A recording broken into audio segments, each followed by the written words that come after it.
Welcome to Career Tools. This is Wendy. And this is Amanda. Today's cast, how to demonstrate your experience on your resume. The questions that this cast answers are, why don't I get interviews? Why doesn't my resume show my experience? And what is the difference between responsibilities and accomplishments?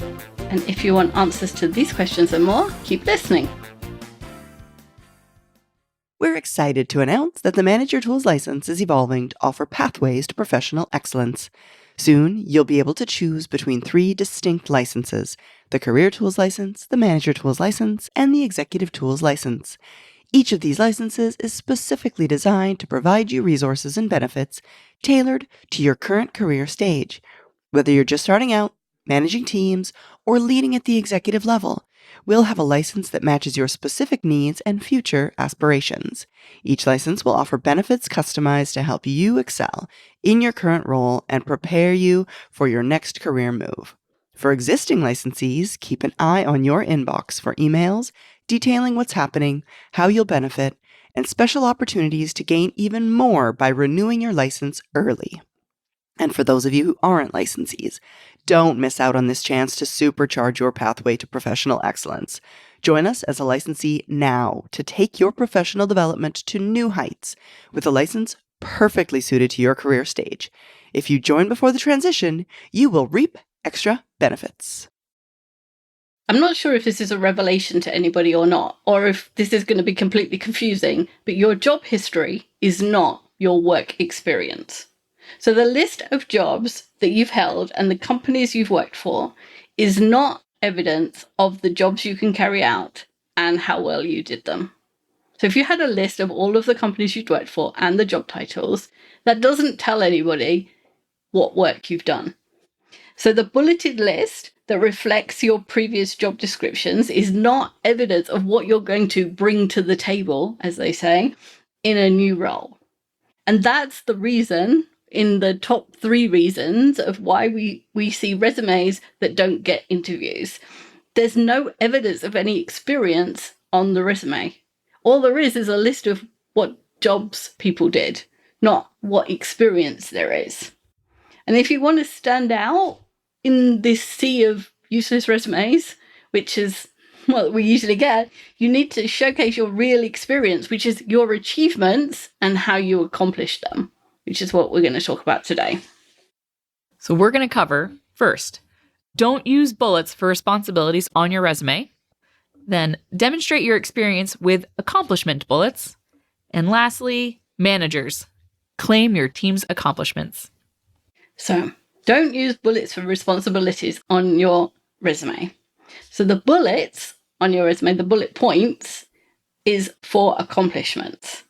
And so many of the resumes we see fundamentally misunderstand the accepted format of resumes, which is that bullets are for accomplishments. And that means that they're completely ineffective because they've used the bullets up for the job title, the job description, and then they've got nowhere to put the accomplishments, so they don't put the accomplishments on the resume, and then there's no work experience on the resume, and it's completely useless.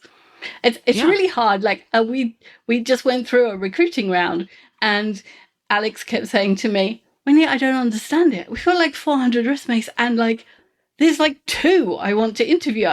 Is it always like this? And I was like, yeah. And he said, but people complain that they send hundreds of resumes and nobody ever like gets back to them and they don't get interviews. And I'm like, yes, that's like there's a complete mismatch between the understanding between hiring managers and candidates about what the other wants. And the people that are sending resumes really believe that they are sending what the hiring manager wants. And the hiring managers are looking at the resumes and going, this doesn't help me whatsoever. Like, it tells me nothing. And it's really sad. It's like those people could be perfect in the roles that the hiring manager has. And the hiring manager could be really happy with the people that are applying, but they don't know because the right information isn't on the paper. Yeah. And I would say oftentimes when folks write their responsibilities, they're writing them because they in fact accomplished them, but that doesn't translate that they actually did the things that they mentioned. Right. In their responsibilities. Yes. It's not that they don't have any work experience. It's that it's not there on the paper to be seen. Yeah. They make the assumption, but the other side won't make that assumption for you. Can't. And yeah, so for each job, there should be some admin information, the responsibilities. This includes the dates that the job was held, also including months. So months and years for dates, the job title itself, and the company. Then there should be a prose or structured paragraph of all the responsibilities. Finally, a bulleted list of your accomplishments. So first a paragraph, your responsibilities, and then the bulleted accomplishments. So let's talk about how responsibilities and accomplishments are different. You can think about responsibilities as the generic job description for the role that you were in. It describes what you were supposed to do or expected to do. So if there's like 15 sales reps, they would all have the same responsibilities paragraph, except maybe they would have different sales territories that they were responsible for. But essentially, they would all have the same responsibilities paragraph because they're all doing essentially the same job. In fact, they're so generic, the job descriptions, you can write them without even thinking about it, without knowing what the job is. Yeah, and we'll give you some examples here. A chef. A chef is responsible for managing a kitchen with 3 sous chefs and 8 other staff. They prepared gourmet meals for 300 people per night and responsible for ordering efficient use of stock. They also developed chef's special 3 times per week. It's pretty generic of job description of what chefs do and their responsibilities. Another example would be a project manager. They're responsible for the on-time, in-scope, in-budget delivery of said projects, managed this many number of staff, and how many number of contractors, managed $1 million budget, and responsible for monthly reporting to the steering committee. Yeah. You literally can write it without even thinking about it, without knowing what the job is. If we said doctor, you could say what a doctor did without, a general practitioner is responsible for seeing the patients, diagnosing them, referring them to specialists. Yeah. You can do it without even knowing because they're that generic. Clearly they're not. By the time they get to your resume, they're somewhat specialized, they're somewhat tailored to what you were doing. And dependent on your organization. Exactly, yeah. Your type of restaurant, if we're talking about chefs. Exactly. Yeah. But it's the expectation of your role, not actually what you accomplished, because you demonstrate what you achieved with the accomplishment bullets so that they show the results of what you did. And necessarily, this is different from other people in the role. So if we go back to the sales reps, you can have 15 sales reps, but only one of them made the $1 million sale to that hospital in that time period at that time, to that person, because only one person can make a sale, that sale, right? It can only be one salesperson who signs at the bottom of the contract. And so only one person can claim that accomplishment. And that's the accomplishment, that single thing. That's what makes that person stand out. And that's the accomplishment. That's the work experience that's different. And that's what goes in the bullet. Yeah. And considering the chef's accomplishments could include increased revenue by $5,000 a month by developing low-cost, high-impact chef specials. So not only did they create the specials, but how did they accomplish that, and what did they do for their restaurant? That experience is unique to his time in that specific role. Every project manager is expected to deliver their project on time, on budget, and in scope. However, few do that, right? So every project manager needs to include in their accomplishments what they did and if they did it. Yes.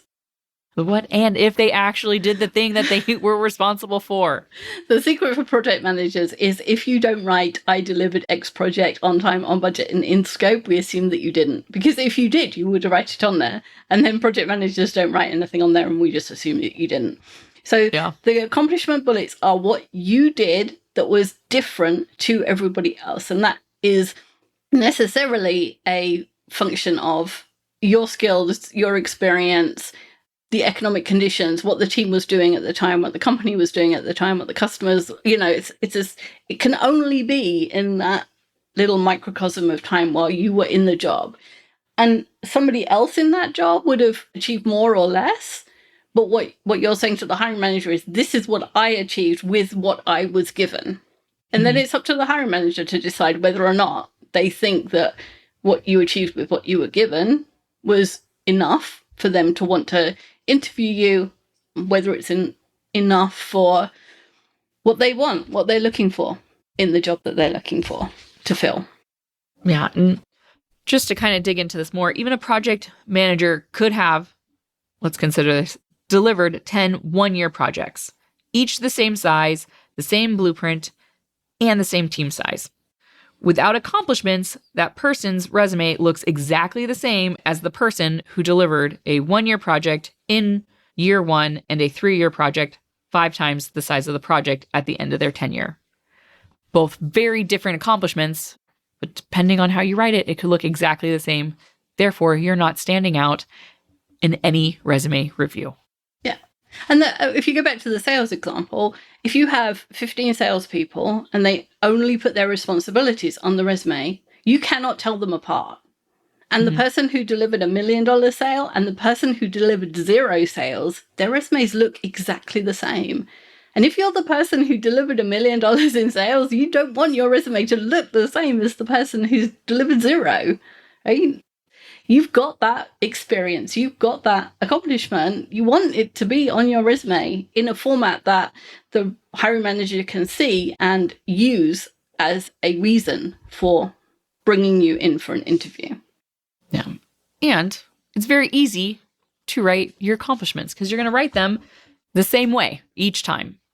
They consist of a verb, the measure, and the method. So an example of how to write it would be achieved 1 million increase in revenue by selling nachos in the H-E-B grocery stores. Another example is delivered Windows 11 upgrade project on time utilizing group policy object process. And a third example is achieved 20% increase in engagement on social media using ChatGPT driven strategy. So the verb, the measure, and the method. And the first part, that verb and the measure, is what you achieved. And the measure is really important because without it, cynical recruiters will read the accomplishment with the least favorable reflection on the resume writer. So, for instance, if it just says achieved increase in revenue by selling nachos into H-E-B stores, and there's no amount for that revenue increase, we'll just assume it's like $1. because if you were proud of that number or it was a good number, you'd have written the number on the resume. So it must be a bad number, otherwise it would be there. So you have to write the number on there because otherwise we just assume the worst because we can't do otherwise. Yeah, and especially because one of the first hiring principles is find reasons to say no. Right. If you have 400 resumes that you have to go through, you are looking for reasons to say no. So you don't have to interview 400 people. So look for reasons to say no. That's what they're going to do. If it's vague, you go into the no pile. The second part of the accomplishment, the means, is equally as important. It tells the hiring manager how you did something, and this puts the accomplishment into context.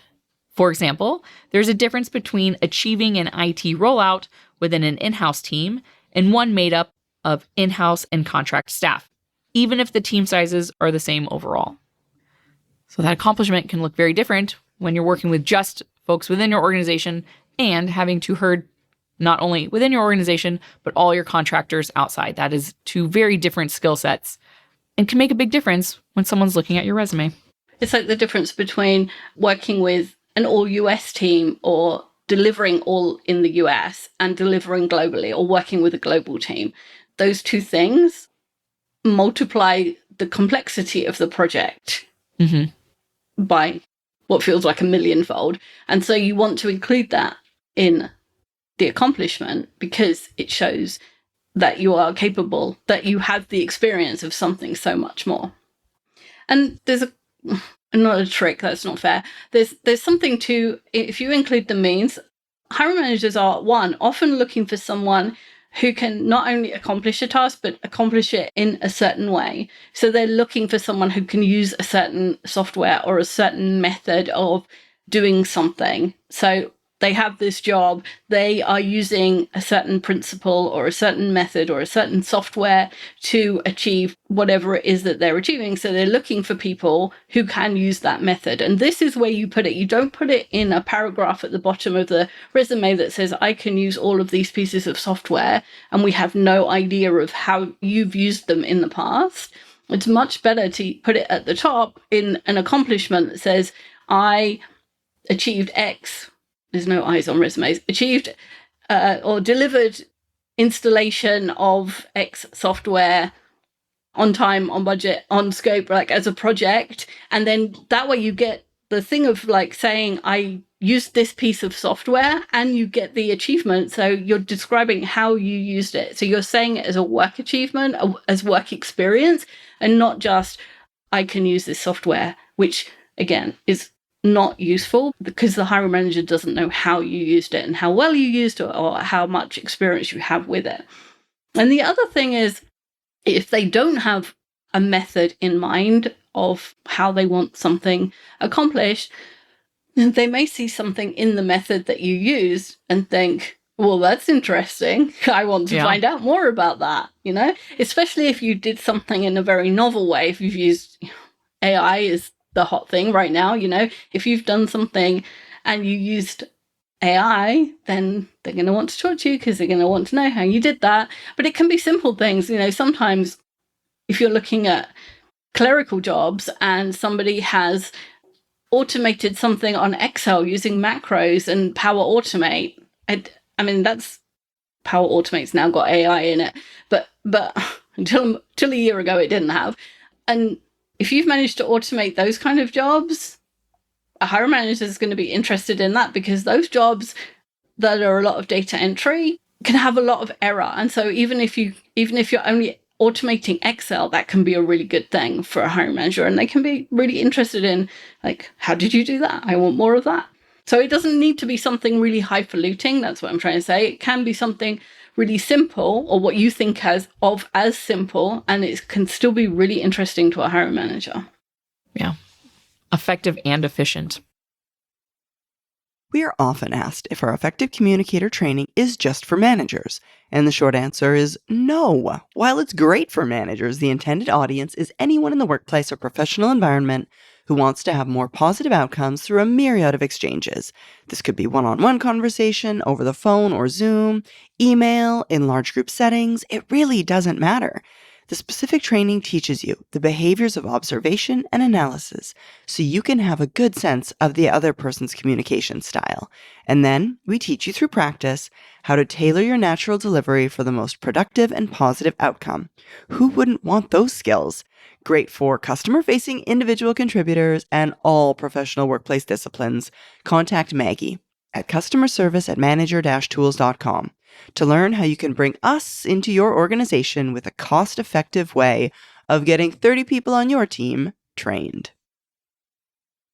All right, let's talk about managers and how you need to claim your team's achievements. Managers do not have to restrict themselves to being responsible for leading their teams. Let's think about this logically. First, managers must be necessary, otherwise companies wouldn't pay for them. So why does a team have a manager? In order for the team to achieve X, Y, and Z. Therefore, the team achieving said X, Y, and Z is your accomplishment as the manager. So if they need you to achieve these things, you get to also claim that accomplishment. So it should go on your resume. Exactly. You can just imagine like your team running around as little minions, I guess, right? Without any direction, just doing work, but nothing's happening because you're not there to direct them and coerce them, wrong word, corral them and focus them on whatever it is you're trying to achieve. And the fact that they achieve the project, the direction, the whatever it is that your team achieves, that only happens because of you, and therefore you get to claim that achievement as your own. You know, a site foreman doesn't actually put up the studs, lay the bricks, put down the floor, put on the roof. But do you have any doubt that a foreman is required to put up a house? Do you have any doubt that when the foreman is not there, your house is not being put up? Or it's not being put up as well? Like the quality goes down when the foreman's not there? Like nobody has any doubt that that happens. That's why foremen exist. And not only are they there to oversee the work and make sure that it's happening, they're also there because they have more experience and they can check the quality of the work, right? So that's why managers exist, because they can direct the work, but they also can check the quality of the work. They can solve the problems for the work. All of that is your contribution to the achievement of the team, and therefore you get to claim that achievement. And managers often say, can I say that because I didn't do any of it? Yes, you can still say it because you contributed. You were there. Without you, it would not have got done. And so, therefore, it's yours.